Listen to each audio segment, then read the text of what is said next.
का। अब हम चलते हैं आगे, नेक्स्ट है एवोगैड्रोस लॉ, जो किसने दिया?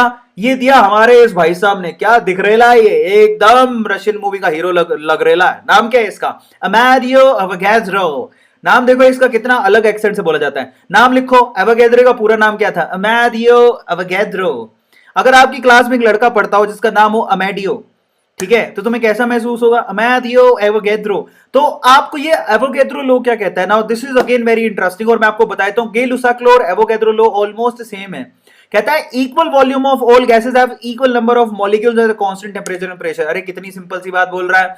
यहां पर ये कह रहा है कि अगर आपने टेंपरेचर और प्रेशर को कांस्टेंट रखा, इन दैट केस अगर दो गैसेस का वॉल्यूम इक्वल है तो उनके नंबर ऑफ मॉलिक्यूल्स इक्वल होंगे, उनके नंबर ऑफ मोल्स इक्वल होंगे। समझ में आ रहा है?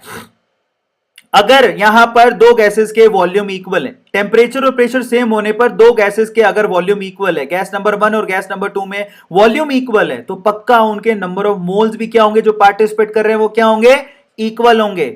और पक्का इनके जो नंबर ऑफ मॉलिक्यूल्स होंगे, जो मॉलिक्यूल्स पार्टिसिपेट कर रहे हैं, मॉलिक्यूल्स मॉलिक्यूल्स भी क्या होंगे? वो इक्वल होंगे। यही एवोगैड्रो लॉ है, यही एवोगैड्रो लॉ है। बहुत सिंपली मैं आपको समझा रहा हूं। इसका मतलब ये निकलता है कि अगर दो गैसेस के सेम टेंपरेचर और प्रेशर पे वॉल्यूम सेम है, तो नंबर ऑफ मोल्स भी सेम होंगे और उनके नंबर ऑफ मॉलिक्यूल्स भी सेम होंगे।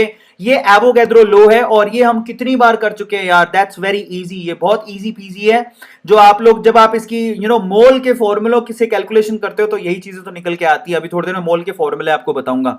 तो एवोगैड्रो लॉ दिया था हमारे अमेडियो एवोगैड्रो ने, जो ये कहता है कि अगर वॉल्यूम का सेम टेंपरेचर और प्रेशर के अगर दो गैसेस का वॉल्यूम सेम है, तो पक्का उनके नंबर ऑफ मोल्स भी सेम होंगे और उनके मॉलिक्यूल्स भी सेम होंगे। कितनी बढ़िया बात बोलता है अमेडियो एवोगैड्रो, है ना? तो यही बात वो यहां पर भी लिख रहा है। यहां पर जरा आप चेक करना, बहुत सिंपली इसको रिप्रेजेंट किया गया, और मैं आपको बता भी रहा हूं कि इसका मतलब क्या है। दो वॉल्यूम ऑफ हाइड्रोजन लिया, एक वॉल्यूम ऑक्सीजन का लिया, तो दो वॉल्यूम आपको किसके मिले? H2O के। तो इसका मतलब समझो, यहां पर हाइड्रोजन के आपने दो वॉल्यूम लिए और आपको यहां पर क्या मिल रहा है? दो वॉल्यूम पानी का मिल रहा है। तो इनके स्टोइकियोमेट्री भी सेम है। समझ में आ गया? अगर दो हाइड्रोजन लोगे तो दो ही पानी मिलेंगे। इनके मोल्स भी सेम है, इनके मॉलिक्यूल भी सेम है।